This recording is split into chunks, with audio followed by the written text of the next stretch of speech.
Then we get that music.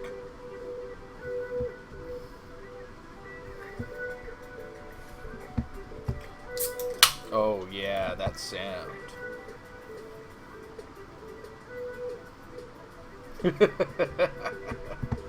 This is the thing I started doing on the Metal Lab too, so you're just gonna have to deal with it. It's completely off-topic conversations. Welcome back to live on the channel, Amber. Yay! We torment and goof around again, like this channel was fun or something. We were fun. We were always fun. We were always fun. Who are we kidding? All right, let's let them see us. Look at that. Yay. All right, I can We're here. turn that off. I'm just gonna like hard cut, not even gonna fade out nicely. Just done. Done. Done with it. Do it. It's the married lab. We haven't done a married lab in forever. Yeah, it's been months at this point. It's because I told everybody I try to do 2 shows per week, and I'm really having a hard time trying to get the time to edit the most recent episode because some set came out this week. And then it didn't show up, and then it didn't show up, and then it showed up. Everything about this week has been a nightmare in regards to our Fantastic Four, and I'm like, the second I had it, everything was good. If you follow us on Facebook, facebook.com/Heroclix, you can actually see our live unboxing that we filmed on Facebook. So you get to see what we pulled. Spoiler alert: I'm a happy camper. So am I. Yeah. Overall, it was we pulled 2 cases. So. But both those cases were really good. They were stacked. Cases. Like. So.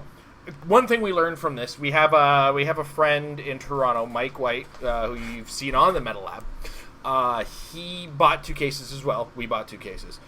But this set is distributed so that some cases will have 2 chases in the case, and some cases seem to have 1 chase in the case. Both of Mike's cases only had 1 chase each. Both of our cases each had 2 chases each, even though we did end up with a duplicate of Franklin Von Doom. I'm over it. It's not. We had an extra of a double. As far as the collection standpoint goes, done. Yeah. I set a land speed record on this one. It is definitely the fastest you've ever finished a set.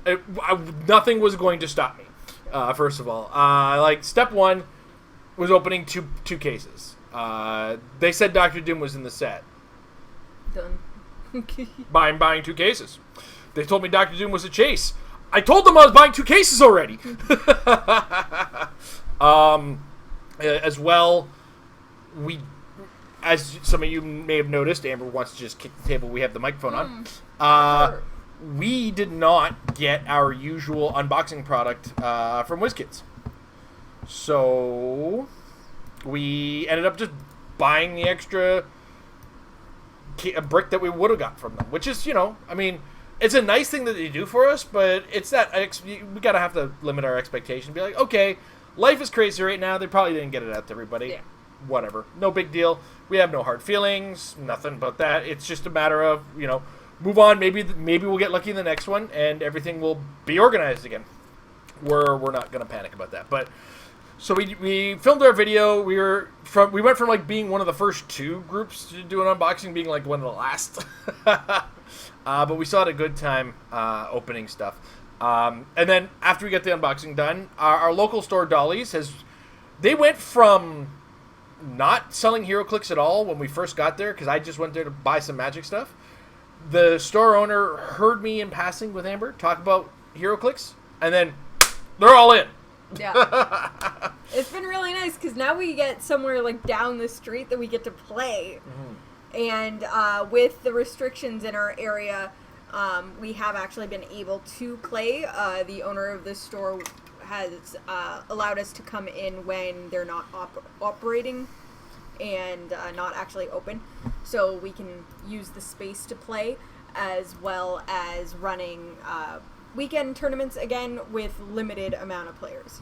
Yeah, I've been the only one going to those myself, but we also have this, like right now locally we have a strict limit of no more than 10 people in a gathering. We're looking soon to see I think that number go like up drastically very soon, but that's a couple weeks away. Our province itself, so for using states, Toronto or Canada is split up into provinces and territories, and every province and territory is kind of like how your states are handling things differently. And our province has actually taken all the regions of the province and based on how the virus is affecting those regions, just kind of opening in slower processes. So our region, along with the Toronto region, is highly populated compared to most of our province. So as a result, we've still had some more cases show up in our cities and regions. So that said, within the next couple of weeks, we should be allowed to actually probably go full swing again. But our city has mandated a bylaw where if you're in an indoor space that is open to the public, you have to wear a mask. No big deal. I mean, if I wear a mask, I'm helping Amber, or keeping the thing off of Amber. And if Amber's wearing a mask, she's keeping it off of me. And if we're keeping both off of each other, everybody's winning. Yep. Long story short. And then we can play Heroclix again. Which is exciting. So anyway, Dollies is full-fledged. We're back to the tangents. I love it. Amber is great at high fives, guys. I'm awesome at high fives. But yeah, they're whole hog into the game, which is great. The owner actually has been playing himself, and he's been reaping the rewards of being able to sell some singles in the store. So, in fact, I think he's already broken even on what he's opened, just based on the fact that one of the things he pulled was a God Emperor Doom, and he sold it pretty quickly. I don't think he realized how fast it was going to happen. Sorry. Yeah, so you got to see the YouTube feed of how much of a car wreck that high five was, didn't you? We have a triple monitor set up, so off to my right here, I have the stream from YouTube playing, but it's a little bit behind where we're doing it live, so I actually did get to see us try to do that high five. I mean, one of us tried. One of us tried, one of us showed up for the show, and one of us did not. Alright, so anyway, so thanks to Dollies for helping me get all that up. Thanks to the two guys south of the border who are sending me the last two pieces, and myself and Mike had a couple extras that matched up with stuff that we each needed, and trade's basically done. That one's going to be Schrodinger's trade. Mike is the guy who lives closest to me out of all the people I'm trading with, and I'm probably going to finish his trade last. So, anyway, I guess it's because we're not we live close enough that mailing doesn't make sense. Yeah. But at the same time, because of the state of the world, we're not just gonna go show up at his house. It's like, what's up, Mike? What the heck are you doing here? I got your Heroclix for you. So, yeah, mission complete. Set a personal land speed record. We got all of our stuff on Thursday, and all trades and transactions are in process the Friday. So, hey. So while we don't physically have it in hand, we have finished the set. And in the meantime, Amber has done some incredibly offensive things. So Amber sent me this team today. It is a very Amber team. It is 3 of the common Wolverine. The one that's X-23 is dressed as Wolverine. Fantastic Four and X-Men team ability. So the team consists of 3 of those. 2 of the uncommon X-23. And the super rare Wolverine. Overall, very cool team. Very cool team.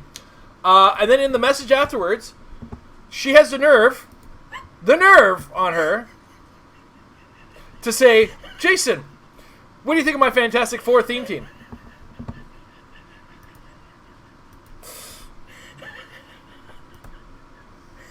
She's getting a kick out of it. The funny thing is, it's not just a Fantastic Four theme team. It is also a Weapon X theme team, an X-Force theme team. Nope, sorry, it's not an X-Force team. A Weapon X theme team, an X-Men theme team, and a Fantastic Four theme team. So all 3 different keywords that Wolverine. I tried to be clever and send it back to her and send her my Doom family team, which consisted of Doom, Sue Storm, Valeria, and Franklin on a team. And I was like, haha, look at my Latveria team. Ha ha ha. Sent her another picture of it. It's like, haha, look at my Battle World other team. it didn't resonate with the amount of hatred that Amber's Fantastic Four theme team resonated with. Let me tell you, like even Finn Balor had to fall over on that one. You're right, Amber. You gonna make it? No, like I'm loving this because honestly, like that's all I wanted from this set because I don't care about Fantastic Four. And I was like, all right, Fantastic Four. I'm gonna make a Fantastic Four theme team. Have all the Wolverines.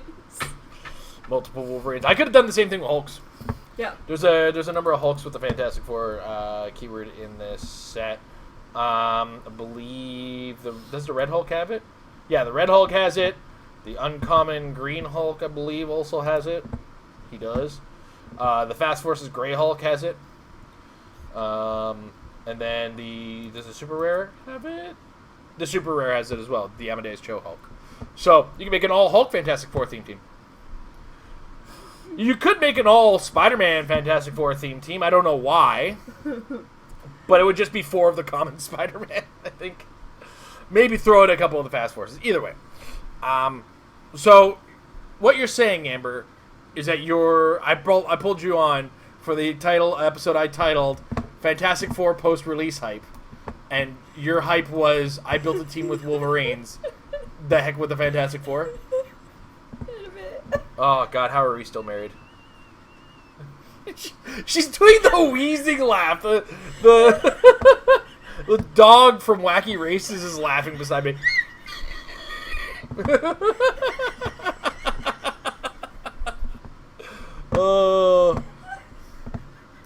Amber, we need to get you back on live videos. She's not ready for this. We used to do this all the time, Amber. What happened to you? I can wait. Apparently I can't. So, alright, so you have absolutely no interest in anything other than the Wolverines? No. To be fair, I do actually really like all of the Secret Wars stuff that got put in the set. Oh, so like the chases. So like the chase set. the 4 chases. Yeah, you were really big on the Battle World stuff, if I remember correctly. I'm going to let you finish your drink before I let you go, yeah. Yes. I really, really enjoyed that comic line and read all, 100 issues or whatever of it that actually ended up coming out. That was, the first thing you did with your our Marvel Unlimited subscription, right? Yep. I went through and, read all of them. I got myself a reading list of, the main stories and then all the spin-offs and then all the Battle Worlds, and I actually recently just picked up a trade of the Secret Wars Battle World Journal, and it's a whole bunch of one-offs. And we have this dollar store that's local to us in Canada called Dollarama. And for whatever reason, lately, they've been getting Marvel trades in that are $20 graphic novels, and they sell them for $3 to $4. So I've just been, every time I go in, I was like, ooh, a new Marvel comic, and I'll just pick up another trade. And the last time I went in, I picked up Osborn and the Secret Wars Battle World Journals. I think I'm going to try to, at some point, get my hands on and read Osborn.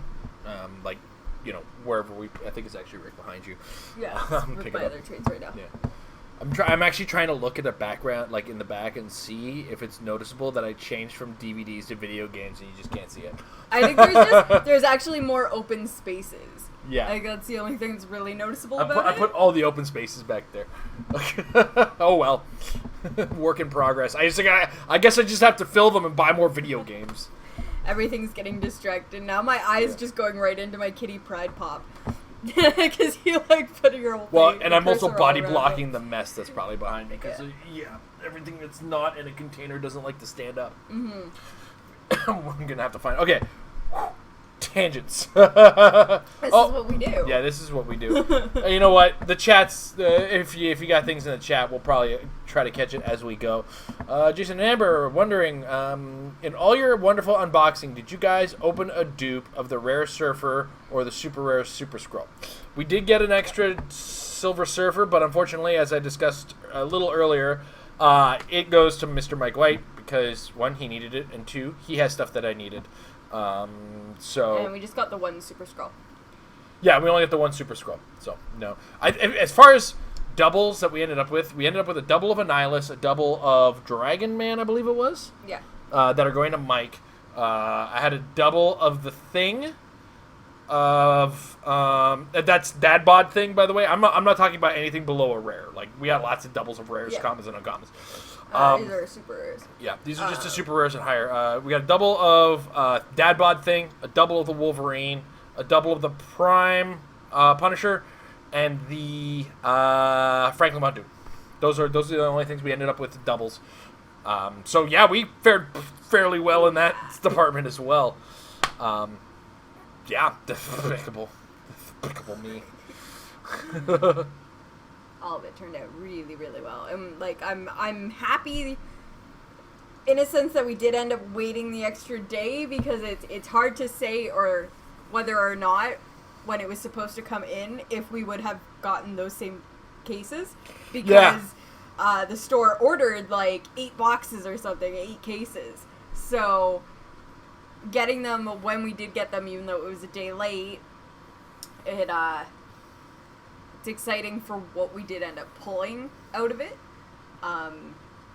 Mostly because, as I said, the characters that I wanted the most from it was like the Wolverine, like the 2 X23s are common and uncommon, so whatever, I'm gonna get multiples of those. But the super rare Wolverine, I was happy to be able to pull it.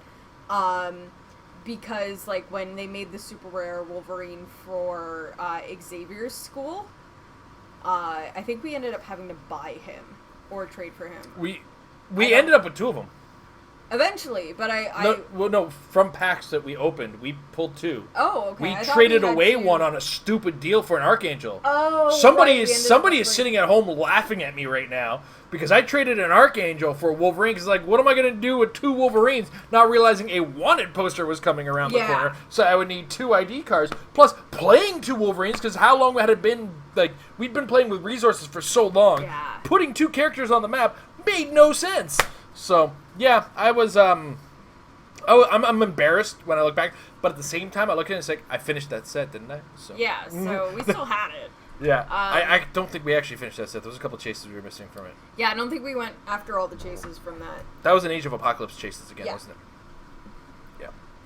We got what was needed for ID cards. I'm 50-50. When it comes to Age of Apocalypse, I'm 50-50. Yeah, it's one of those weird storylines that I never really got into, and like I know a lot of the characters because of outside of that, like the X-Force book after they got past like the Kill Squad and everything. When they got further into it, Angel went Archangel again, and they ended up going to Age of Apocalypse, and they found that like future Age of Apocalypse was actually being run by Wolverine. Yeah. And then, like, the Age of Apocalypse, Blink and Sabretooth are, like, main characters from Exiles. You know, when you said they went to the Age of Apocalypse, I was like, oh, that went to that reality. I have to... Yeah, it's weird when they're just like, yeah, this is a separate universe timeline thing now. We'll just go visit everything. Basically, here's how X-Men works when it comes to that stuff. Forge made a machine. Now they can go do it. And now nothing has to make sense. And everything exists simultaneously. And what's better is if somebody messes up the writing so bad, they can turn around and go, it wasn't the right reality. Yeah. They went to the other reality that was similar to that reality, but wasn't that reality. Because that's how parallel realities work. Well, that was the fun thing about reading Exiles, where it was just like, we have infinite number of multiverses. We can go and we can write anything the hell we want. And then Secret Wars came up, and then they're just like, we're going to collapse the entire multiverse.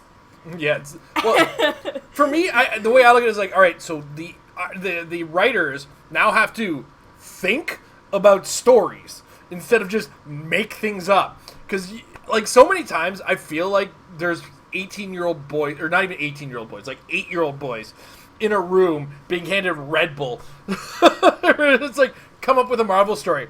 Okay, so they go to another reality and there's dinosaurs. And then in the dinosaur world, there's like a dinosaur Wolverine, and there's like a dinosaur, like, you know what I mean? It's It's funny too because like as I said, I love Secret Wars, and I love the whole God Doom and him making a world and him like saving different parts of all these different multiverse realities and making it to one world that he controls. But, like, when you go down to, like, the nitty-gritty of it, it's like Secret Wars happened so that they didn't have to worry about multiple continuities, but also so that, like, Miles Morales and Old Man Logan could exist in the other world. Like, that was their purpose of it, to just be like, okay, well, Ultimates isn't selling anymore, but Miles Morales is a really popular character, so how do we get him into the mainline Marvel universe? I mean... And we killed Wolverine, so we need another Wolverine because people are complaining about the female Wolverine. So carrying on our tangent trail, Ultimates stopped selling when they killed the Ultimates universe. Around the same time that Giant Man bit Blob's head off after Blob was caught eating Wasp. And it was like, this wasn't even this. Like, I want to stress that this was not. I'm not Marvel making this zombies. up. This was not the zombie universe of Marvel. This was just Marvel, where apparently Blob was such a ridiculous glutton that he decided to eat Wasp. So Giant Man's like, you eat my wife, I eat you. Yeah. Ultimates. Like, that's the thing. It was so good. It was so good for so long. Yeah. And then just, it was almost like somebody there snapped. All right, we're on a tangent. Let's go back to Heroclix. Even though this isn't comics are related to Heroclix. I get it. And Amber was really hyped about the Battle World stuff. Of course, I just really like comics, guys. A byproduct of me liking, the God Emperor Doom was, I only read the mainline stuff of Secret Wars Battle World. But of course, I caught all those things like Doom taking out Thanos' spine with his hand. After saying, you don't have an Infinity Gauntlet. I don't know what you're talking about there, bud. No idea what you're talking about there, bud. And everything about that, like, everything there is there on the God Emperor Doom. Like, they managed to capture all those moments that were like, Doom's a badass! And it's like, you look at that dial, it's like, Doom's a badass. So. I still also love the whole, like, concept, and I'm kind of hoping that we might secretly get these things as, like, con exclusives. I don't know how they're gonna work, but so like when it came down to the Fantastic Four and got Doom's version of his ideal world, he had Sue as his wife and he had Franklin and Valeria as his children, and like he had locked away Mr. Fantastic, or rather Mr. Fantastic was part of the like arc of like 9 characters that existed outside of the Secret Wars reality, and he brought in the Maker, which was the Ultimates Mr. Fantastic, because he was okay with how crazy that read is. And then like he made the Thing a wall. Yep. The Thing is a giant wall. And the Human Torch is the sun. And the Human Torch is the sun. Yeah. So it was just like, yeah, we're just gonna get rid of the people I don't like. You're still gonna exist, but... I feel like there's con-exclusive territory for that, you're correct. Yeah. I feel like there's a colossal potential for the Human Torch as the sun, beyond a shadow of a doubt. Like a 2x2 base that's just a big orb of clear plastic. Yeah. With the Human Torch, like, the Human Torch somewhere in the middle of it. Similar to, like, the Dark Phoenix Cyclops, where it's, like, Cyclops in the middle and this big fire I was tornado, thinking more along the lines but, of like, this... having it round. I was thinking Sinestro, where you see Sinestro in the middle of the clear that's yellow what I was plastic. Thinking, Yeah, that's what I was thinking more along the lines, because Cyclops is kind of out there in your face, like whatever. I don't want to see him. I want to see like Johnny Storm in the middle of a sun. Yeah. And then the Thing is a wall. That's gonna be a tricky one. He could be a map, to be honest. I mean, we say that about what Green Lantern. Oa? Nope. Oa is the planet of the Green Lanterns, but there's a planet who is a Green Lantern. Or a Green Lantern who is a planet. No, I know what you're talking about. And all I can think of is Oa and Ego, but Ego is the Marvel planet that's a character. But... It is Mogo. Mogo. There we go. And they made the Black Lantern version of Mogo, who was the map that I use a lot of, all the elevated terrain. Anyway, yeah. They did the Mogo thing with the one map, so it's like, all right, cool. That means you can do it. Yeah. It'd be really nice to have a neoprene map for a Thing A thing or a Mogo. Thing Or wall both. Or a Mogo. Or Do both. Hey, man, you know what? More neoprene maps. That's all I want. Because more Whiz Kids neoprene maps. Because I don't get me wrong, I love the Rock. I don't get to play in very many Rock events. We have a Winna map that we're sitting on that I can't do anything with in our store because we ordered the Winna map, scheduled it, everything shut down. So we're waiting to be able to run that again eventually at some point. Where we don't have to cap it at 8 people. Yeah, I'm pretty sure I'll try to run it when we hit stage 3 here in Mississauga. But now that we're kind of done this tangent, I think that's Nutty82 Asgardian in the chat. He also followed up his previous one with, he was bummed that he didn't get, he opened a case and a brick and didn't get what he wanted. And that is a story I hear too often, and a story that I wish, how do I put it?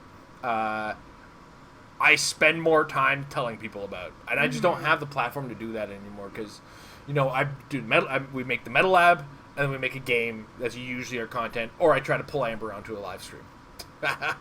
And step 1, meter your expectations, because when you buy a case or a brick, that is an initial bulk up, where it's like, I want enough of this set. I'm justifying that I want enough of this set to open up this much of the set.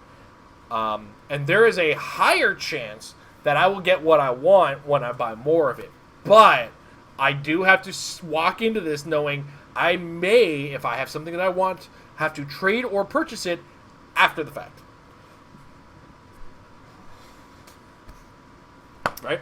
Yeah, Just staring at people. No, I was thinking that I usually have to do the same sort of thinking when I played Sealed, because you're only getting the two boosters, and it's like, well, I'd really like this thing, but you really have to like focus on what's going to be in the lower rarities, like the commons and the uncommons, because you're like, well, I'd really, really love to pull this chase or this super rare or like a prime when I play Sealed, but like the chances of that are super low. But then it always ends up being like, we used to at our old venue, when everything was really, really thriving for these big events, we'd have like 20 people there for Sealed, so you're opening like 2 cases. So you're gonna see all those things pop up, so then you're opening and you get like the bum rare, and then the guy next to you grabs like 2 chases, and it's like, oh, wow. Yay. Yeah. If ever you need to meter your expectations, play Sealed. There's an old story that goes, my buddy Ryan and I, we went to the first Sealed we went to in a while. I think it was for a bat cave, and that's why we were really excited about it. And my buddy Ryan we were looking at it was an Amazing Spider-Man set, and all he would turn to me and say constantly, he's like, I wish I could pull Terrax. I really want to pull Terrax in this set. Terrax is really good. I hope I pull Terrax. I was like, Ryan, Terrax is a super rare. You're not going to pull him. Just chill out. Ryan didn't pull Terrax. I did. I didn't win. I was still kind of coming back into my own, and I thought for some reason that he would make it as a one-man army. Nope, wrong. Very wrong. I was very wrong on that one. Yeah. But yeah, so if you ever, like, you really have to take your expectations down, like, a bunch of levels when it comes to Sealed, and any Sealed product. The second you open a pack, if you're looking for something, you are wasting your time. You gotta buy singles in that case. Yeah. And, like, especially if you go into it buying a case and a half, a case and a brick, and there's a rare and a super rare that you want, and you feel like your entire experience is gonna get ruined by that, think in your head, if that's all you want out of the set, buy those singles, save yourself the money. If you want more beyond that, then it's just disappointing that you didn't get those 2, but you were ready to kind of turn around and say, okay, well, if I don't get them, I'm going to have to buy them. And I'm like, I want you to imagine how I'd be right now, in the sense of, like, we pulled the God Emperor Doom.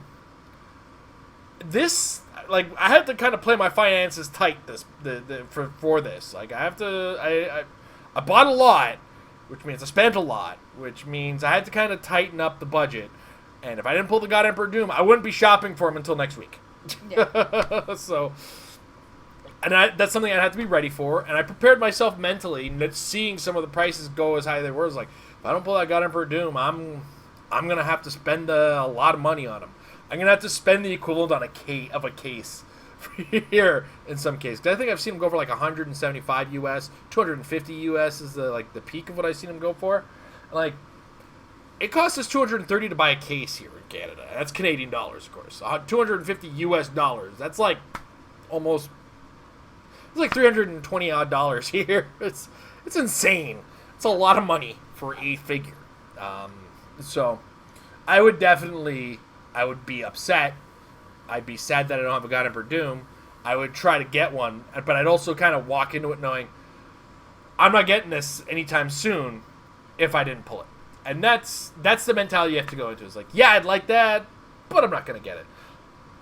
In my head, I'd be more angry if I didn't get all the other Dooms.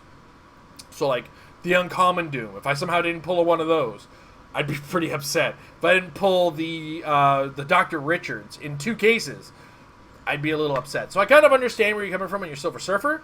Yeah. Whenever we get a case and a half, there's always one rare. One rare. Like, there's always one always. rare. And it's just like, and it's always annoying because you don't know how to rare. Once you get below a super rare, you don't know how to deal with that. Yeah. It's like, people don't trade for, like, lower than super rare. It's like, here's a bunch of rares. Do you want any? You know what? Have all of them. Just give me the one I need. Yeah. I don't want these anymore. Have my commons and uncommons, too. I wanted just Yeah. take everything. Yeah. So, meter your expectations when you buy stuff as a sealed product. I think that's a phrase of ours we've been touting for a while. Yeah, I think you've actually done several episodes of MetaLab on that specifically. Not MetaLab, Metafix. Yeah. That's a show I haven't done in a while either, No. but just... It's actually one of those things where it's kind of interesting in the respect that me and Jason now share a collection. I do specify now because it was actually only a few years ago. It was a few years just before we going got officially married. Yeah, it was a few years into the channel that we actually amalgamated our collection and made just one big collection instead of me keeping, like, the figures that I wanted and then Jason keeping, like, the figures that he needed to compete. Everything. Because when we get a set like this where Jason's super invested in it and I'm like, okay, there's like 5 figures that I want.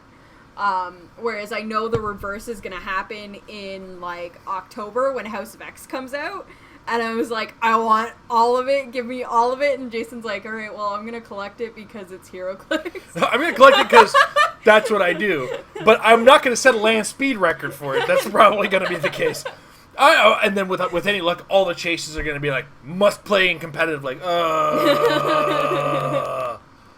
And then I don't... Price spikes when things become must-play and competitive are insane. Yeah. Like, there's 2 different price spikes when it comes to the secondary market in this stuff. It's, like, price spike number 1, it's good in competitive play. I got bad news for you. Competitive players only buy the competitive pieces. They don't usually buy like I do. I mean, I am not what you would call a strictly competitive player. I'm a player. I like everything. I like competitive play, and I like to jump into that. I like casual play, because casual play is fun, too. I mean, look at our other videos when it's just us goofing around or whatever, right? Yeah. I mean, granted, when we get on the table, I don't play nice. Because that doesn't get turned off. No, that's a problem. That, like, if you watch us play, I'm not playing to lose or to be nice. Once the figures are on the table, we're playing Heroclix. Both of us are better be trying to win. We'll get that killer instinct in you. Just gotta get it. But yeah, so that's one thing that'll spike it. Another thing that'll spike it is it's a supervillain. It's always a supervillain in this case, so I'm not crazy here. It's a supervillain who A, hasn't been seen a lot, or B, is very popular. So I want to draw attention now to every Thanos that's existed ever. Yep. And watch the prices on those. Like, there was a rare Colossal Thanos in Avengers Infinity that hit like $50 to $80. I totally forgot about that guy. And then the rare Thanos in, I believe it was Guardians of the Galaxy, $30. $20 to $30 for a regular standard rare. Don't get me started on the Ultra Chase. That's just the thing. Super rare Thanoses, they stay high too. Thanos does this. Darkseid does this. Yep. The new Darkseid in the Justice League Unlimited set is $60 for a super rare. I mean, he's a really good figure. But you're not going to play him in competitive. Oh, but, he's got potential. He's got potential. Yeah, he's 200 points. He does have the Black Widow problem. Yeah. But I'm looking at the Black Widow as the, how do I put it? The Black Widow problem is the same problem as the Pulse Wave problem. It's like, okay, yeah, I get it. It's going to die to Black Widow. Okay. But there's more things that will die to Pulse Wave than will die to Black Widow because they have the powers on the dial. Yeah. Anyway, I'm on a tangent. Then Darkseid. So now we hit Doctor Doom. And Doctor Doom hasn't been seen in the set since the zombie Doctor Doom in the Guardians of the Galaxy set I was talking about. I still have my zombie Doctor Doom upstairs. That's the last Doctor Doom I acquired. I might have one or two other Doctor Dooms. I didn't really hold on to them because one thing I'm noticing is that when I hold on to a Golden Age Click, all it does is collect dust. Yeah. That's what Golden Age Clicks are really good at for me. Collecting dust. Anyway, so new Doctor Doom, the peak villain of a major storyline, price increase, pretty good. Price increase, possibly playable, competitive. Price of a case, sure. Oh, and they made him a chase. So, but that said, Doom 2099 is still fetching $30 as a super rare. That's a pretty hefty price, and it's because he's Doom 2099. Again, we haven't seen him since the 2099 collectors. I don't even think that one had Doom. Did that? But then the only thing I remember from that is the Hulk 2099 because I still have that. Oh goodness, he's not named Doom 2099, is he? I'm going through a history lesson. Yeah, there he is, 2099. Where? Right there. Above Supernova. Oh, the set was 20. Oh yeah, so it's just called Doom. Yeah, so it was in the 2099 Collector's Edition. Okay. So. He had a flight base. That's to let you know how. That was how long it's been. Since we've had a Doom 2099. I wonder how he plays. Oh god, he's got a 16 defense. I'm gonna have to take back some of the mean things I said about him on the Metal app. 16 defense. At least he doesn't let my opponent outwit all my powers when he dies. So there's that. Anyway, on that tangent, so Doom 2099 is hitting a high price. I feel like Dr. Richards might hit some prices because I think, it could go 50-50.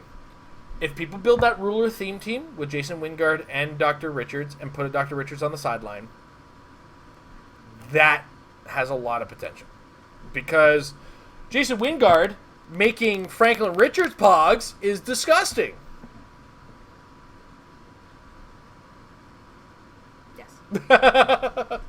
Sorry, my mind went on a total different Where did you go? Of the Mr. Fantastic with Molecule Man. Okay, people were talking about him with Jason Wingard, but he's a title character, so you can only have him on your sideline. You wouldn't have them on both your sideline and your main force because you can't have two title characters. That's where my mind went, and that's why I completely blanked. I do this a lot. I keep calling him Dr. Richards. It's Dr. Fantastic. Yeah. It's Mr. Fantastic in Dr. Doom's sexy outfit, and he's just a rare.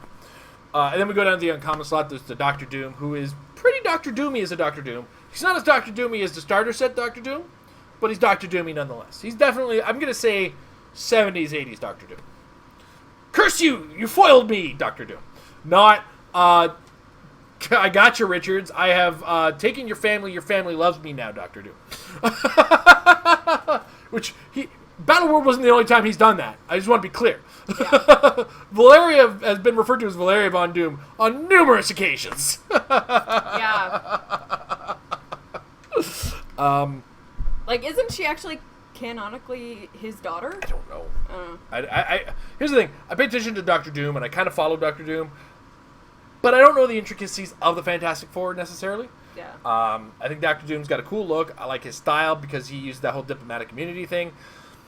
I did lose track of Fantastic Four, I'm going to say, around the mid-90s. And there's a lot of story to catch up on, and there's a lot of retcon to catch up on in the middle of all of that. So the only, Fantastic Four that I paid attention to showed up in the Dark Wolverine comics because apparently Daken and Human Torch were, best friends for a while, which is weird.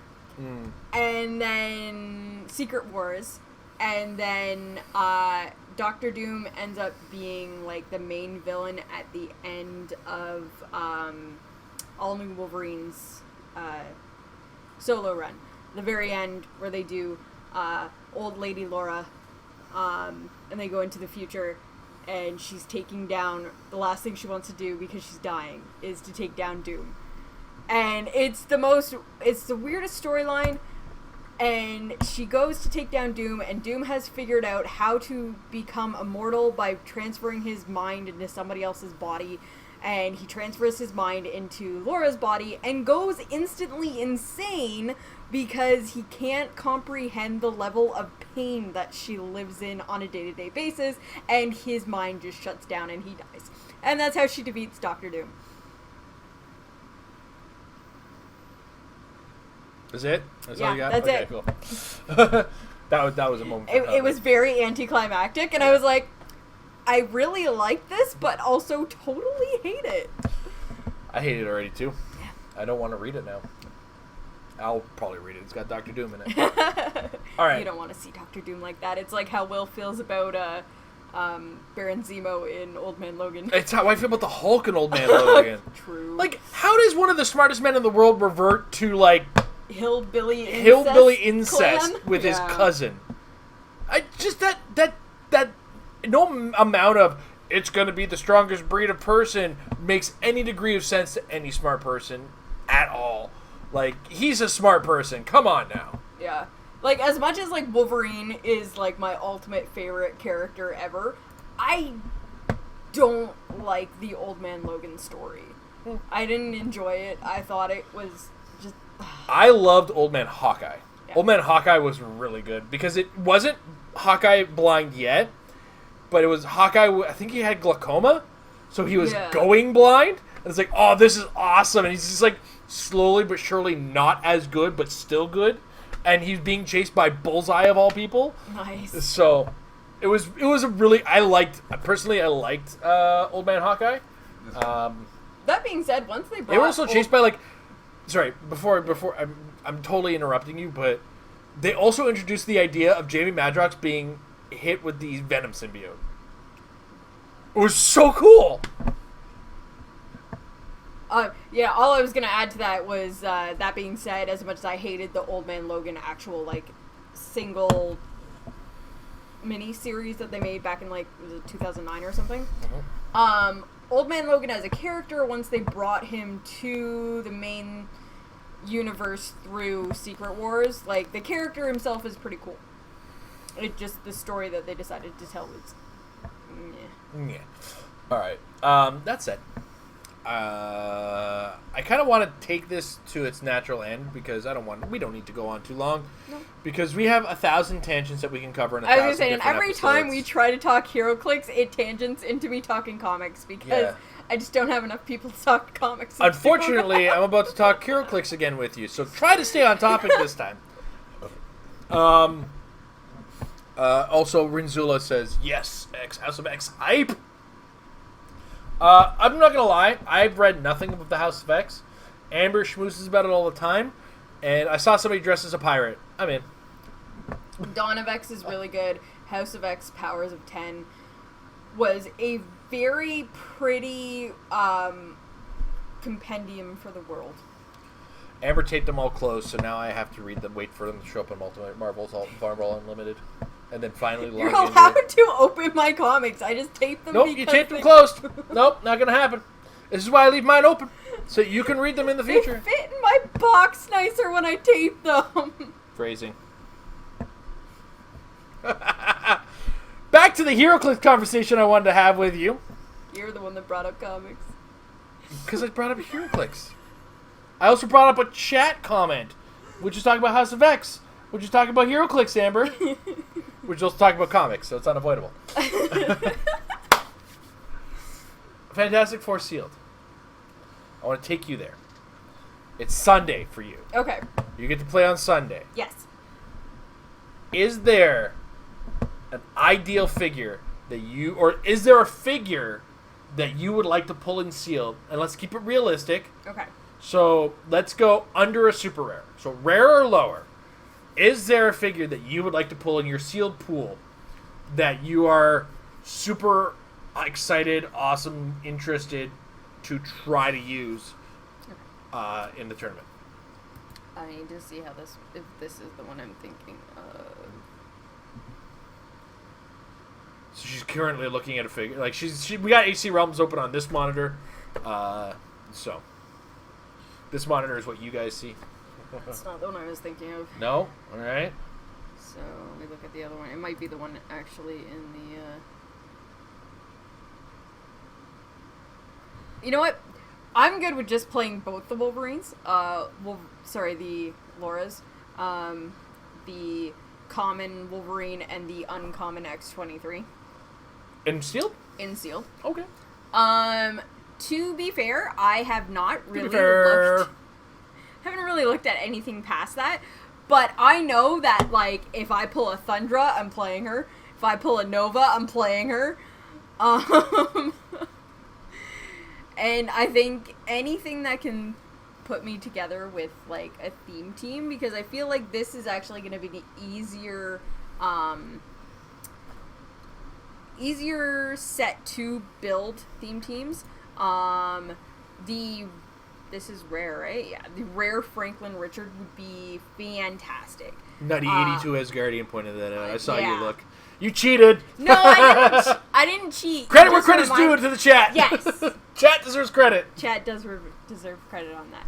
Also, the Skrulls would be super fun if I actually pull, like, a set of Skrulls. One of the things that we did notice in opening the 2 cases, as well as seeing people post, like, booster pictures, is that there seems to be, like, themed boosters where it's like, here's 3 Dooms in a pack, here's 3 Invisible Womans in a pack, here's all the thick boys in a pack. That pack must have weighed a ton, and then open it is a ton of disappointment. Yeah, that's one of those things. Do not go for the heavy boosters in this set. Because you're going to get a red Hulk, a green Hulk, a she-thing, a thing, and something else. No, I think it was Mr. Fantastic was in that pack. And it's like, have fun. Oh, yeah, no, Gorgon was in one version of it. Yeah, it was Hulk, Red Hulk, and Gorgon. And then, like, a thing.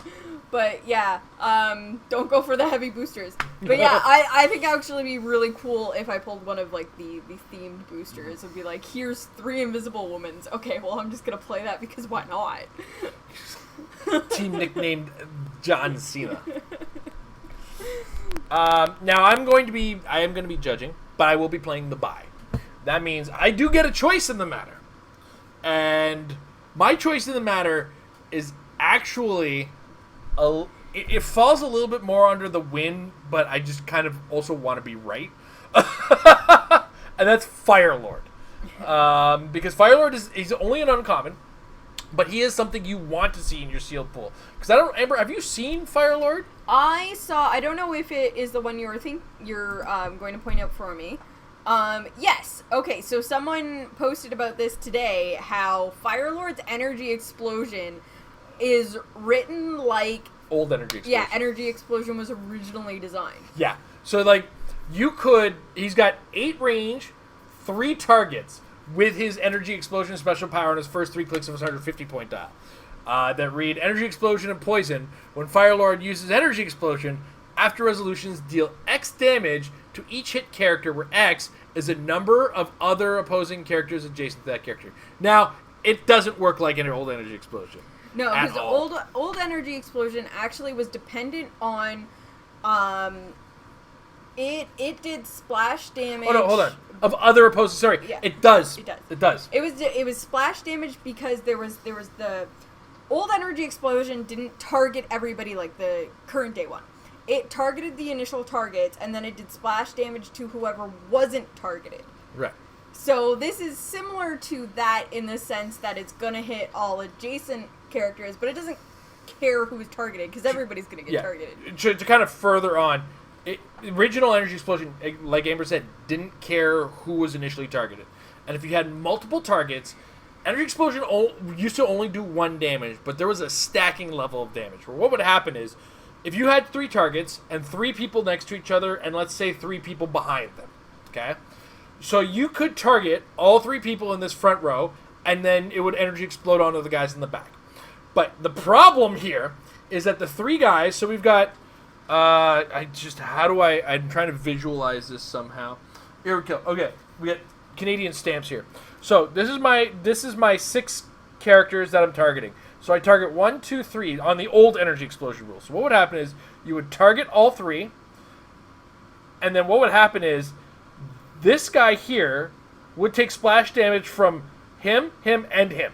So he'd actually take 3 damage from the energy explosion. This guy would take 2 splash damage from the energy explosion. This guy would take 2 because he's adjacent to these 2. In addition to which,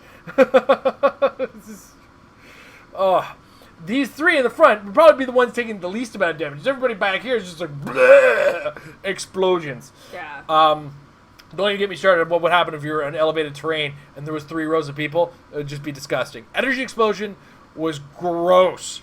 And then it was gross again. It took forever to try and calculate sometimes because then they're like, the amount, I feel like energy explosion got changed in the rules so many times because the rules arbiters and everybody in charge of like what is now like the rules forum are like, man, guys, we're so sick of every other question being about energy explosion. Like, can we just change the rules on this? Cause like we were so close.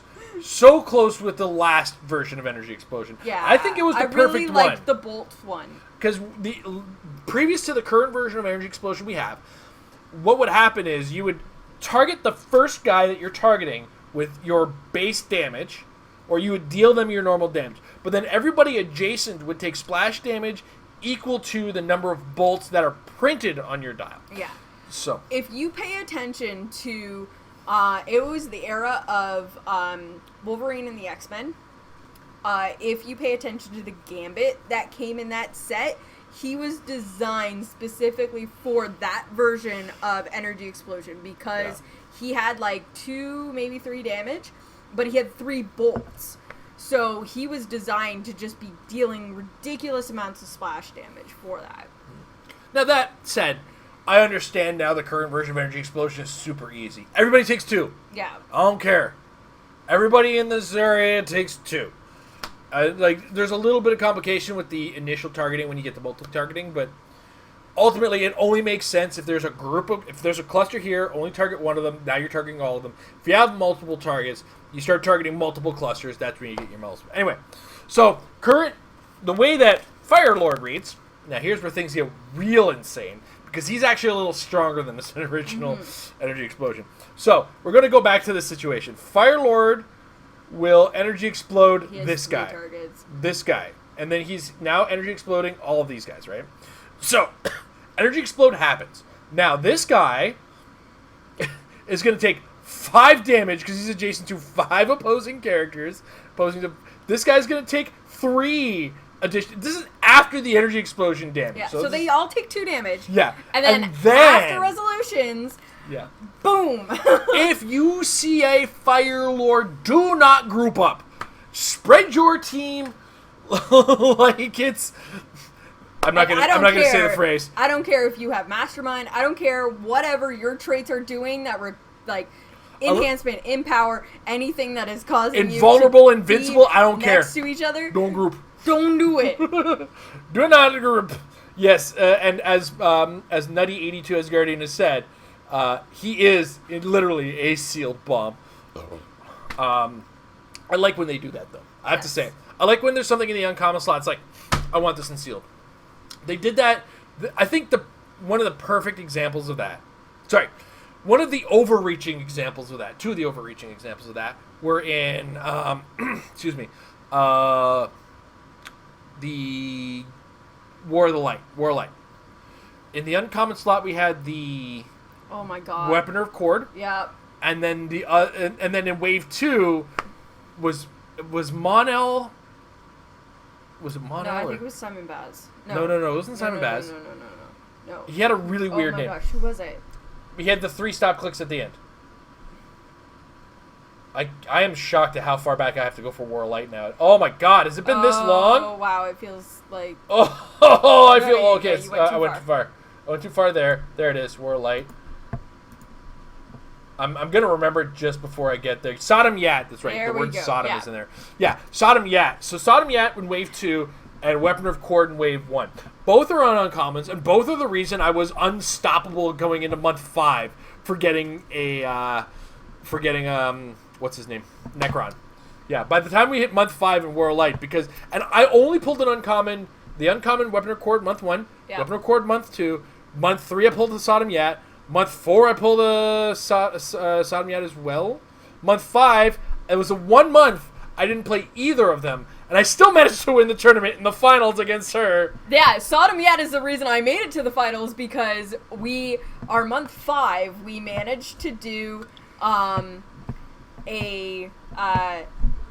Wave 1 and a Wave 2 booster together. So I got lucky, and I pulled a Sodom Yat and a Tomar 2. Yeah. And I made a Green Lantern theme team, and I made it to the finals versus Jason's Blue Lantern team. No, it was 3 Blue Lanterns and Black Hand. Yeah. The one time I pulled an entity in the event was a Black Hand. It was like Sister Cersei and Brother Wraith, and it was like, what is happening here? I won the entire tournament event, but I still feel like I lost because I had to pay for every single entity out of pocket. Yeah. Oh, because the only one we could pull was Black Hand, and we pulled it 3 times over. Yeah. Because he was a super rare, I think. He was a super rare. The other ones were chases. Yeah. Yeah. So anyway, I love when they do throw a reasonable uncommon in the set. That's okay, I didn't pull a super rare, I didn't pull a chase, but I'm not gonna lose because I have an uncommon who's reasonable. There's 2 of them in this set. In this set, it's Firelord and it's Nova, because look at that dial on a 125-point uncommon. See, as I was saying, if I pulled a Nova, I'm gonna play her. Well, there's 2 Novas, because there's also this sad Nova. Sad face Nova. Hot to touch, poison. Traded poison. Yeah, actually, that's not bad. So, but the problem is it's traded poison with running shot, energy explosion, 6 range and 2 targets. Yeah. It's you don't want to be in base, but it's an option. Yeah. If someone comes near you, all right. Yeah. So yeah, all things considered, this looks like a lot of the set looks like a lot of fun for Sealed. But when I was watching Scott Porter, there was one thing I noticed. He pulled a number of packs where not a single figure was over 40 points. Yeah. That scares the hell out of me. I was thinking that too, because there seems to be a very intentional, if you think about it, trend in this set of characters that are 40 points and 4 clicks in a Fantastic Four set with the Fantastic Four keyword or the Fearsome Four keyword or the Circle of Four keyword. No, hold on. The Frightful Four are only 75 points. Oh, okay. That's it. Then yeah, there's a bunch of Fantastic Four that are at 40 points, and they're all 4 clicks, and they had a lot of fun playing with the 4 on this. Yeah. There's one that isn't. Nope. It's this one. No. Hold on. There's 2 rare Human Torches. It's really weird.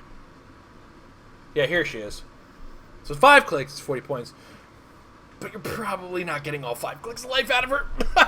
There's a Susan Storm Human Torch? Yeah. It was a weird thing where Galactus wanted the Human Torches as his herald. But it was a connection of the Human Torch's power connected to Johnny Storm in a specific way, allowed him to track him. So Reed Richards was like, screw it, I'm going to switch your powers. So Johnny Storm is now going to be able to turn invisible, and Sue Storm is now going to get the Human Torch's powers. And then she it was funny because it was one of those stories that even in the animated series, I think they covered it well. They might have done it. We just threw all the DVDs away. We didn't throw them. I thought we didn't throw them away. We put them in storage. But where do you think that Fantastic Four DVD is? Yeah. Anyway, that might be on Disney Plus because that was a Buena Vista series. It actually is. All right. Anyway, I feel like they did this episode. Anyway, long story short, it's one of those episodes where it's like, Johnny, you're being so childish. You're such a child. How do you deal with how do you get this kind of power? And then she gets the power. It's like, oh my God, Johnny, I get it now. Yeah. Like, after trying to live with his powers, she's like, I get it now. You got so much responsibility. You being an irresponsible little bugger in the room is whatever, because you could destroy the world. So, yeah, a long story short, it's one of the less good, but also doesn't fit the same 40-point Human Torch. Yeah, Fantastic 44, thing. 4, 4. Yeah. 4, 4, 4, 4, 4. 4, 44, 4, 4, 4. All right, Asgardian, have a good night. Hope you don't work too hard. It's a weekend. Whoops. Yeah. I'm now giving away that I'm using Discord for the... Oh, no! Oh, my God, what are you doing? Everything is wrong. Just explain. I don't... You know what? I'm not going behind the scenes. I use Discord to do this for a number of reasons. One of which is OBS is terrible at managing video on its own. Yeah. Part of it could be my PC. I'm not 100% sure. I just don't trust OBS to do it anymore. Jason does computer things. Do a lot of computer things. Actually, I think it's just because... Forget it. This is a conversation I don't need to have online. I need to update my OBS. Why am I talking about this in the middle of my Heroclix discussion? Amber, it's been a while since you've been on the channel and had your opinion on things. So okay. Is there anything you need to get off your chest in the past little while about Heroclix? I know you're getting a little excited about competitive play again. Yes. And that we have been kind of trying to film competitive practice for our patrons. Yes. How do you feel about the environment so far? I mean, we only played a 400-point test game to give you a feel for how our hardcore play. Yeah. How do you feel about the environment going in with the team that you've been practicing with? I'm feeling good right now. I know that, like, it's one of those... It's interesting because it's one of those teams where the more I play the characters... And I've gone out of my way to put these characters on different teams during our weekly play. Like, our weekly play where we hang out with our friends and we go to the shop, which isn't open to the public at the time. It's just a bunch of us sitting in the store and using the space to play Heroclix. I've been using that to take each individual character of the team that I'm putting together and putting them on a team so that I can see how that character itself plays and what decisions I need to make with that character. So recently I put together a team that had 2 Captain Marvels, which ideally the team that I'm going to be playing is the double Captain Marvel Black Widow build. So she's practicing with her. Is what I'm practicing with. So I've got a couple of practices in with the Black Widow herself, or understanding of maneuvering her as more of a utility piece, and then using the Widows as attackers, and backing it up with the Captain Marvel. But the last time I played it, and we actually did film this game for the patrons, I was very focused on the Black Widow and didn't do too much with the Captain Marvel. So the last team that I built for our weekly play had 2 Captain Marvels on it. I made an Avengers team that had a Captain America and a Wolverine on it as well. So that I could focus on what it is that the Captain Marvel does. Because I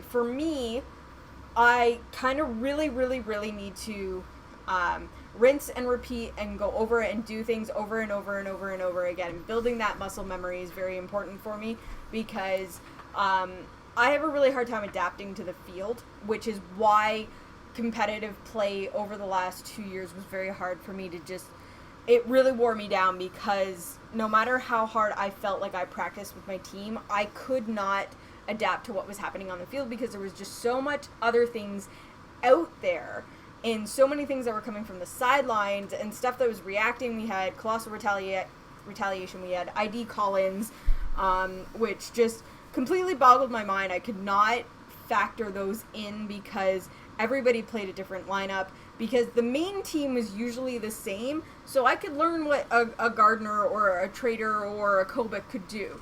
But then there was different setups for ID cards, and then even if they used the same ID cards, there would be different setups of those characters on top, because there was like 3 different Cyclopses that people used and stuff like that, where it's just like, okay, I don't know what's coming at me, and that's overwhelming for me. So I'm actually incredibly thankful that that's just not a thing anymore. That is off the board. That's just, I don't have to worry about that extra anxiety and overthinking of what's going to come at me, that I can go back to just completely focusing on what my team does. And as long as I can focus on what my team does and know the ins and out and everything that I need to do, then I feel better about going into competitive play, because as much as I have a hard time adapting to what my opponent is doing, at least I know all of my answers. So that's what I'm doing right now, where I'm taking each piece individual, because I still forget the assembled Avengers. Like, I cannot... Show of hands. Cannot do that role. I think I remember it, like, once. So that's something where it's like, I have to one more time than I've ever remembered keep doing it. I've been getting better at bringing out Chewie. And knowing the, like, situations where it's gonna be good for me. And one of the things that I've kind of done lately is utilizing Captain Marvel's hypersonic, and then if I fail a breakaway, it's like, okay, time to bring out Chewie, because now I'm stuck here. And my last game that I played again with the two Captain Marvels, I did really, really well at planning where my hypersonics are going to go. Because one of the fantastic things about her is that with her, after resolutions deal 1 penetrating damage to someone she moved through, doesn't have to be the person she attacked. So I was using it to get around, like, people with super high defenses, or with defense powers that, like, I'm not getting through otherwise, or a character that is just like, well, I don't really want to fight you, but I still want to, like, pick down your dial. I don't want to fight you, I want to hit you. It's like, I'm going to focus on this big threat over here, but while I'm doing that, your little guy over here is just continuously taking damage. So I think, like, I really, really got a feel for that Captain Marvel, and especially using the double Captain Marvel to kind of play off of each other and really maneuver around the map. So I have yet to put the double Captain Marvel together with the Black Widow.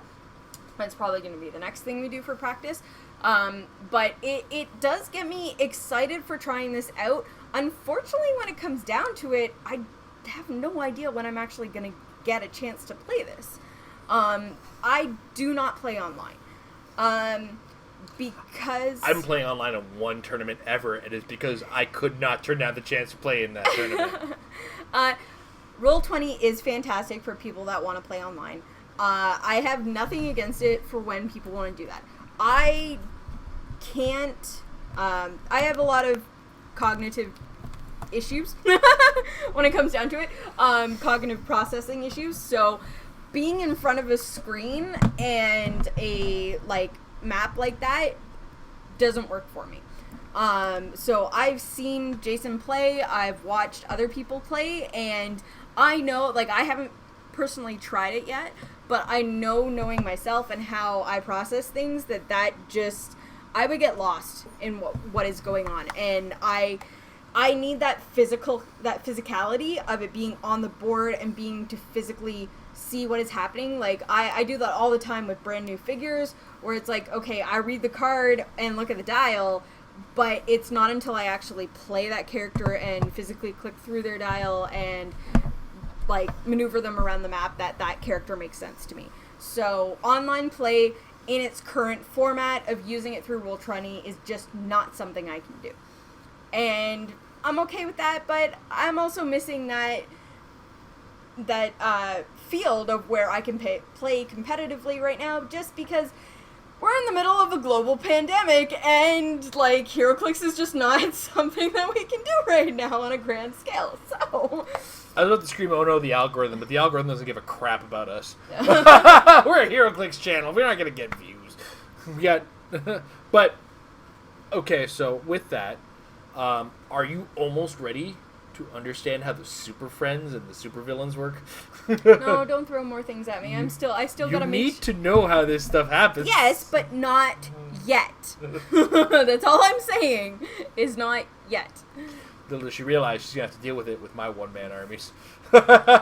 She's got 2 games of Doom ahead for her. How do you work around Doom? You embarrass him. You dress him down and you embarrass him. All right. So, Amber, back to the channel, doing stuff again. Yes. Fantastic Four, love it. Myself, Amber is nonplussed by it. It's gonna be one of those things again. Love how I'm she's going qualifying to herself. throw figures on the map. I'm gonna have a fantastic time at our sealed. I'm gonna throw figures together for games upcoming, and I'm gonna fall in love with something in this set. It's just one of those initial, I'm like, I don't care about these characters, I don't know them. Notable thing about this set is I've now realized how much we say fantastic. That said, thanks for watching us, guys. I hope you guys enjoyed this little bit of content that we could squeeze in there. Hopefully I'll try to get a game out by next week for everybody, and then after that, there's a whole lot of Fantastic Four content ahead. And if you're a patron, if you want to check us out, patreon.com/Heroclix, do look forward to some more competitive play between Jason and Amber. If you're that $5 and up patron, you will see us attempt to murder each other and curse and swear at each other through that medium. Anyway, have a good night, everybody. Enjoy your Fantastic Four openings.